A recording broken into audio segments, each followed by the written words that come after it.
दुर्गा नदी के किनारे बसा एक गांव फूलपुर। गांव में कुछ 100-150 लोग रहते थे।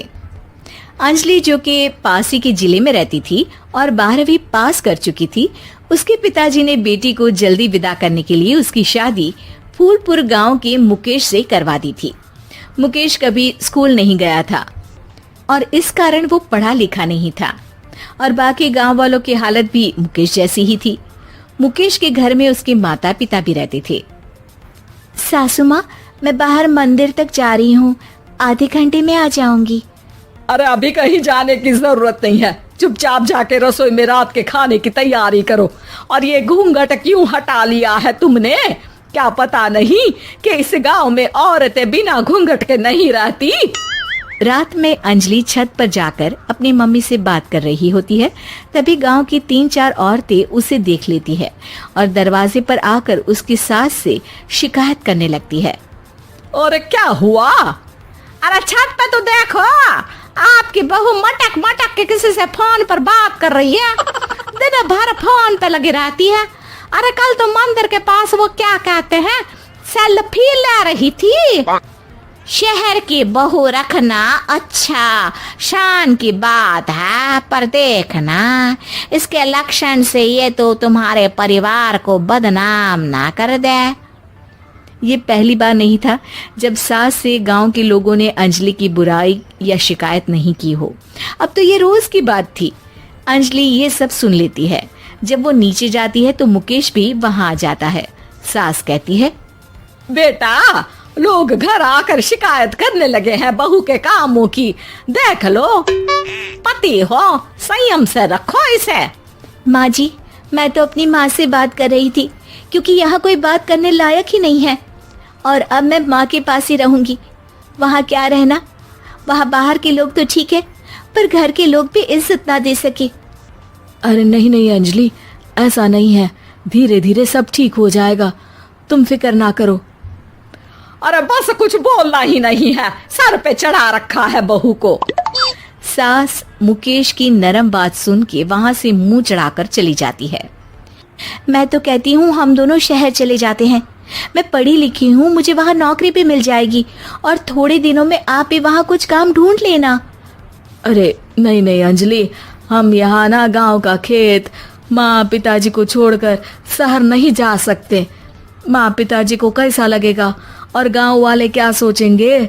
ये कहकर मुकेश सोने चला जाता है और अंजलि की गांव वालों द्वारा बुराई का सिलसिला बहुत दिनों तक चलता ही रहता है। लेकिन अंजलि गुस्सा ना दिखाते हुए समझदारी से काम लेती है। बारिश का मौसम चालू हो जाता है। जोरदार बारिश से पूरे गांव में हाहाकार मच जाता है। दुर्गा नदी में बाढ़ आ जाती है और बाढ़ का पानी पूरे गांव की फसल तबाह कर देता है। फसल की ये हालत देखकर गांव वाले निराश हो जाते हैं और बात तो यहाँ तक पहुँच जाती है कि कुछ लोग तो अंजलि को इस सब का दोषी ठहरा देते हैं। अरे पूरी फसल तबाह हो गई, पता नहीं किसकी नजर लग गई है। अरे जब से चौधरी परिवार में ये शहर की बहू आई है ना, तब से ही गांव की शांति चली गई है। इसके कर्म कांड से माँ दुर्गा नदी भी खुश नहीं है। ये सब सुनकर बेचारी अंजलि रोते हुए अपने घर चली जाती है। कुछ दिन बाद सभी गांव वाले अपनी फसल का मुआवजा लेकर अपने अपने घर आते हैं। मुकेश भी 1500 लेकर आता है। अंजलि को जब पासबुक दिखाता है तो अंजलि हैरान हो जाती है। अरे, ये पासबुक में तो उन्होंने 4000 की एंट्री करी है और आपको सिर्फ 1500 दिए। सच में? अरे वो सरकारी अफसर आपको बेवकूफ बना रहे हैं। सरकार की तरफ से हमें 4000 मिले हैं लेकिन बाकी का सारा पैसा खुद ही खा रहे हैं। आप लोग के अनपढ़ होने का फायदा उठा रहे हैं। ये सब सुनकर मुकेश परेशान हो जाता है लेकिन अंजलि उसे हिम्मत से काम लेने को कहती है और सुबह होते ही मुकेश को पंचायत कार्यालय ले जाती है और साथ में गांव के और लोगों को भी।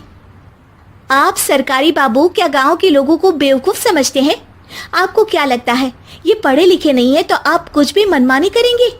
ये बेचारे दिन रात इतनी मेहनत करते हैं, ये हमारे अन्नदाता हैं और आप इनके साथ ऐसा धोखा करते हैं। अरे क्या बके जा रही है ये लड़की, किस धोखे की बात कर रही है? अपने कांड करके नदी माँ को नाराज करके हमारा नुकसान करके इसे चैन नहीं मिला क्या? सरपंच जी, इन सरकारी बाबू ने मुझे बेवकूफ बनाया है और मेरे हिस्से के पैसे खुद चट कर गए।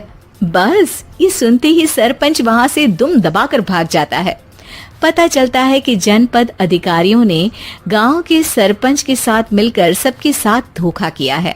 सब लोगों का विरोध शुरू हो जाता है और आखिर में अधिकारी सब गांव वालों के हिस्सों के बचे हुए पैसे उन्हें लौटा देते हैं और कई दिन तक सरपंच गांव में लौटता ही नहीं।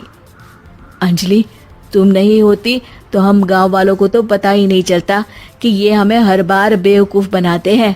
हाँ हाँ अंजलि बेटी, हमें माफ कर दो। हम सब तुम्हें बुरा भला कहते रहे, लेकिन तुमने ही आज हमें बेवकूफ बनाने से बचाया है। हमें तुम पर गर्व है बेटी। अब समझ आया कि सरपंच तुमसे नहीं, तुम्हारे पढ़े लिखे होने से नफरत करता था।